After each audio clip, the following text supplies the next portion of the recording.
Need help installing your new PostMaster Plus fence system for a board-on-board fence? The PostMaster Plus posts for a board-on-board fence are different as they come up to the top rail. Be sure to leave 2 inches extra post length to account for ground clearance. Here's a quick 5-step walkthrough for installing a board-on-board fence. First, locate your property's boundary lines, then stake the locations of each corner and gate post well within the property line. Line posts should be spaced the length of your rail up to 8 feet plus 2 inches on center. Second, locate and set the posts. Dig the corner and gate post holes about 6 to 10 inches in diameter and 30 inches deep.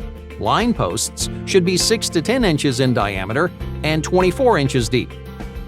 The height of the fence boards should be 8 inches above the top rail and 8 inches below the bottom of the bottom rail. Make sure you line up your posts next to the holes, understanding that when you place the posts into the hole, you'll line up the flanges across the string line as per the drawing.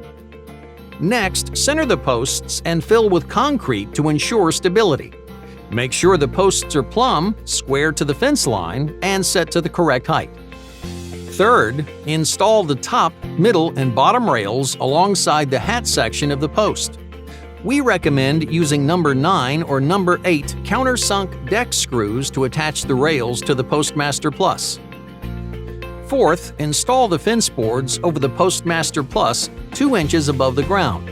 Then lay out the first row of fence boards, evenly spacing them with approximately a 3-inch gap, and attach to the rails 2 inches above the ground. Then add the second layer of fence boards, consistently offsetting them 3 inches from the first layer, 2 inches above the ground. Fifth, finish your installation by adding 1x6 cover boards over your PostMaster Plus posts 2 inches up from the ground to the top rail. Congratulations on a successful installation!